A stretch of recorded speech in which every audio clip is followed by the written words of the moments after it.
તો નર્મદા જિલ્લામાં એકતાનગર ખાતે સ્ટેચ્યુ ઓફ યુનિટીની મુલાકાતે ભારતના પાડોશી દેશ ભૂતાનના રાજા અને વડાપ્રધાન આવ્યા। સ્ટેચ્યુ ઓફ યુનિટીની મુલાકાતે ભૂતાનના રાજા જિગ્મે ખેસર નામગ્યેલ વાંગચુક અને વડાપ્રધાન શેરિંગ તોબ્ગે ગરબાની પ્રસ્તુતિ સાથે મહાનુભાવોને આવકારવામાં આવ્યા।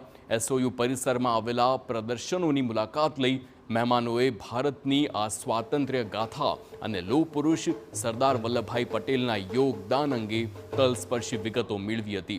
તો સ્ટેચ્યુ પર વ્યુઇંગ ગેલેરીમાંથી સરદાર સરોવર ડેમનો નજારો પણ મહેમાનોએ નિહાળ્યો છે। ભૂતાનના આ સર્વોચ્ચ પ્રતિનિધિ મંડળે બાદમાં સરદાર સરોવર ડેમની પણ મુલાકાત લીધી હતી। સરદાર સરોવર પ્રકલ્પના પ્રતાપે ગુજરાતે પાણીના સમસ્યા સામે કેવી રીતે ઝીંક ઝીલી છે તેની વિગતો પણ પ્રતિનિધિ મંડળે મેળવી હતી।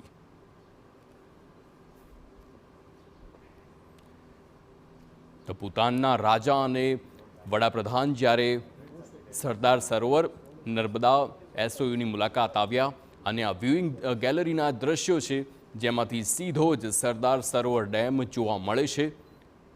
અને જે પ્રમાણેનો વિવાદ અગાઉ સરદાર સરોવર ડેમનો હતો નર્મદા નદીનો, તેની સમગ્ર બાબત અંગે માહિતી મેળવી તેમને સતર્ક માર્ગદર્શન આપવામાં આવ્યું છે આ ગાઈડ દ્વારા।